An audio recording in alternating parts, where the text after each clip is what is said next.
ngaji nyangirije ngulajo Christine Ware Spencer ngajo jo yundu maringe manu kana warke jareme hospital la wadri batu yabako help man jako Voda redne nuka Sally Senana Yinga Namandairinga and Yingwin Alice Springs Hospital working. My name is Christine Spencer, originally from Yundumu. I speak Warlpiri. Been an Aboriginal Liaison Officer at the hospital for 14 years and really enjoying it and helping my people. My name is Sally Senna. I'm an Aboriginal Liaison Officer at the Alice Springs Hospital and I speak Western Aranda, originally from Hermansburg. Our role as Aboriginal Liaison Officers is interpreting, doing family meetings, consent, locating patients, locating family, and things like that. Providing cultural brokerage as well? Yeah. Yeah. We get training, our training through NATI. NATI is National Accreditation Authority for Translators and Interpreters. And most of the Aboriginal Liaison Officers at the Alice Springs Hospital are certified through NATI. And yeah, we're very happy just to be recognized for the work we do at the Alice Springs Hospital. Aboriginal Liaison Officers are available Monday to Friday, 8 a.m. to 4:21. After hours, Aboriginal interpreter service can be used. We've got our profile pictures in every ward with our pager numbers. So if the doctors or nurses need an ALO, they can just page us through the switch. Sometimes, like during the weekends or after hours, if a patient presents themselves into ED, or there's Aboriginal interpreter services.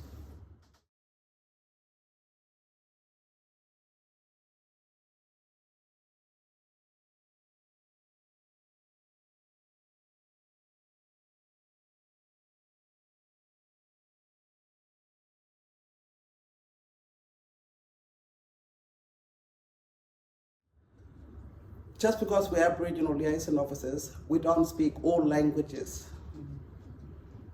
So make sure you get the right ALO for the right patient from the same community and same language. There's been instances where a patient may come from one community but actually speak a different language. And yeah, I think it's best when doctors call up for an ALO that they ask or tell us the patient's name, their last name, really, because we can identify which community they originally came from. Yeah, mainly from their surname or and community too, but yeah.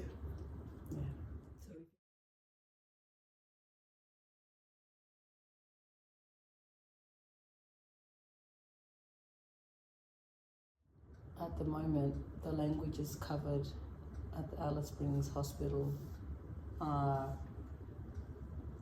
Warlpiri, Aranda, Lurija, Lawara, Majira, Central Aranda.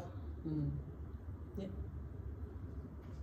It's really good and it's better for us and for the patients to involve the ALOs, the Aboriginal Liaison Officers, when the patient comes into ED, and then we can follow them through to their ward and to when they get discharged.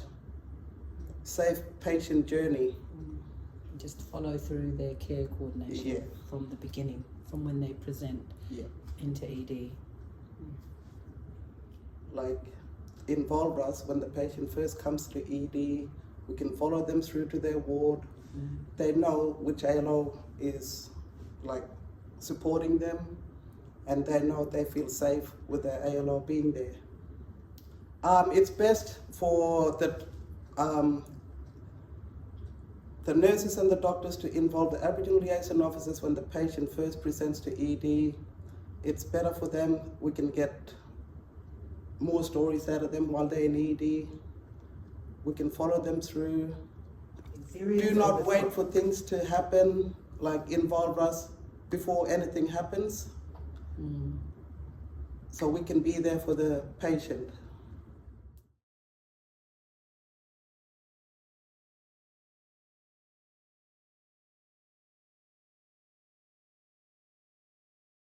The nurse goes in to see a patient, and the patient is saying yes, yes to everything, and the body language, that's when you need to call an ALO. Or if they got their head under the blanket, call the ALOs. Or maybe ask, like when you first go to engage with the patient, if you think that there is a language barrier halfway through your consultation, just maybe ask if they feel like they need some ALO assistance. Doctors need ALO support to speak to the patient. So yeah, if you believe you need to get an ALO for yourself, then by all means. Always use Aboriginal Liaison Officers when you're seeking a consent from a patient, because English is their second or third language, and it's meant to be informed consent, and they need to really understand what they're going to theatre for. Don't wait for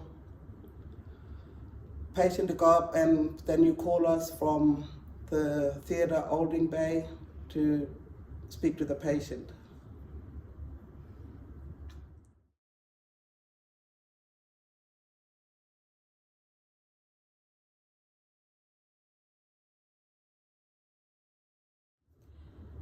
ALOs are also used to assist patients when they come for their outpatient appointments. When they do come for their appointments, they don't know where to go sometimes, so they come to our office and ask us where they need to go. So we assist them in taking them to their appointment place.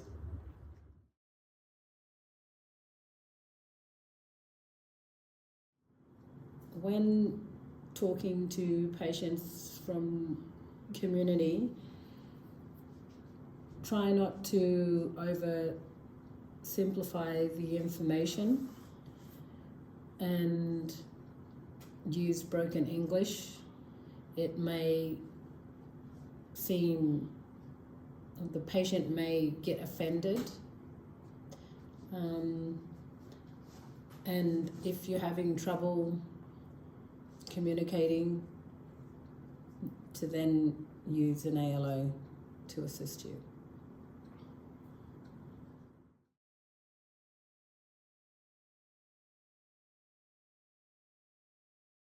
When we go and see a patient, we explain to the patient like the confidentiality, whatever we talk about in the room stays in the room, it doesn't go out. And we make them feel safe like that, and that they can trust us with their information, their health stories. And they can talk to us about anything and everything because they can trust us. And talking to patients in a shared room, who they're sharing with another patient, and the doctors come in and talk to the patient about their diagnosis, and there's another patient laying in bed listening into the full conversation. Just be mindful, they could come from the same community. It has happened before in Alice Springs Hospital, and just be mindful of, maybe find a safe space to talk to the patient. Somewhere private. somewhere private. Yeah. Sometimes the patient might not open up to the doctors because they know the patient next door to them is or comes from the same community. That's why they shut down and they don't want to talk. And they won't engage with you.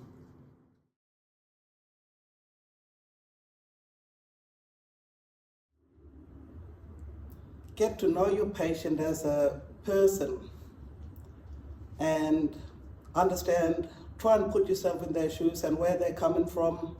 English isn't their first language, so take the time to get to know your patient.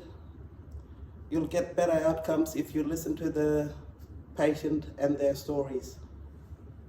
And you need an Aboriginal Liaison Officer to be with the patient so they can understand why they need their story and what outcomes they're going to get out of it. They need to know too.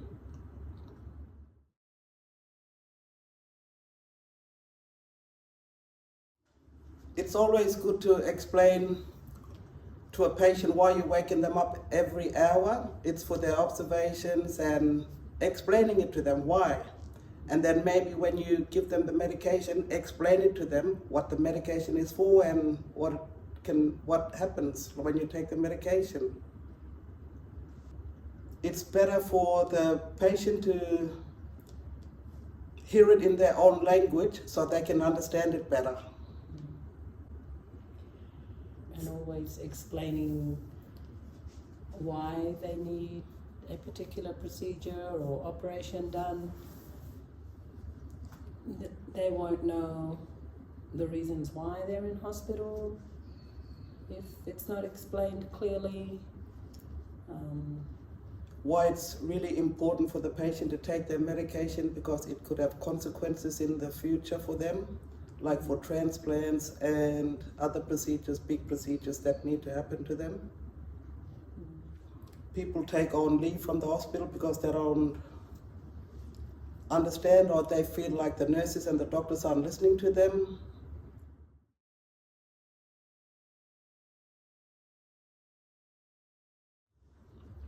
The patient feels they are still sick and they are being asked to leave, discharge, but the patient telling us they're still sick, but they need the bed. Like they're not being listened to. Like when they tell the doctor, and the doctor can see that they're not well enough to go home, but they still get discharged because they need their bed. But the patient feels and tells us that they're not ready to go home, they're still feeling sick. So what can we do about that? You got all these posters to say, is someone listening to you? No one listens to Aboriginal patients. They say, I'm sick, I'm feeling sick. No. They feel like they're not being listened to.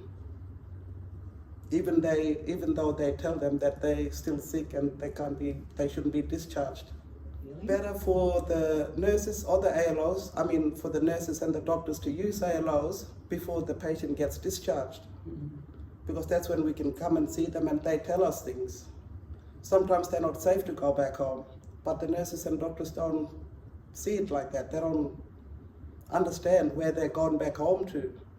It's not safe, could be domestic violence, but they still get discharged anyway, and it's not a safe discharge.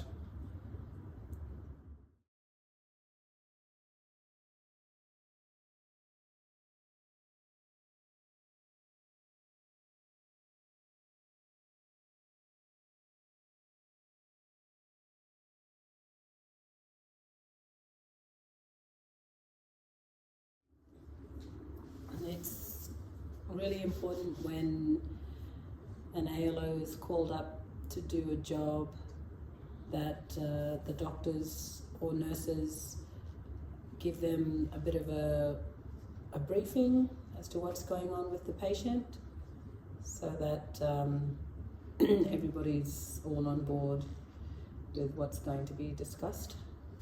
Look, doctors briefing ALOs before the family meeting or interpreting. so it's not culturally inappropriate. So then again, we can, if it's got anything to do with men's or women's, we can get the right ALO, maybe male ALO for male patient, female ALO for female patient, for better outcomes. To provide that cultural Yeah. like safety as Yeah. well. What the meeting's about and what Yeah. it's going to involve, like the talk's going to be, like, we need to know all that. If it's got to involve anything below the belt, we need to know things like that. If it's a male patient, well, female ALOs can't do the meeting, so we need to get a male ALO to do the family meeting, interpreting, vice versa with females. Debriefing is just as important as briefing the ALOs. It's good so we know what the outcome's going to be for the patient and what's going to happen, what's the plan for the patient, and things like that, so we know what to tell the patient if they ask us. Or maybe they'll tell us extra, the patient might tell us things like that, like more than what they're telling the doctors. They tell us more because it's in their own language and they feel confident and safe in talking in their own language. We just reassure the family and most times just follow up on things that were maybe left unsaid with the patient. Yeah. Having family meetings and doing interpretings for the patients, like if it's got anything to do with their life and talking about death, it's, as ALOs, as Aboriginal Liaison Officers, we feel sad, and because we know the people, we know the family, they could be our family, we come from the same community, so they know us and we know them, and yeah. It's very emotional. Well-being is just as important as everyone else that works at the hospital. So we do take the time to do a bit of debriefing. If it's not with doctors, it's with each other, people that we work with. Yeah.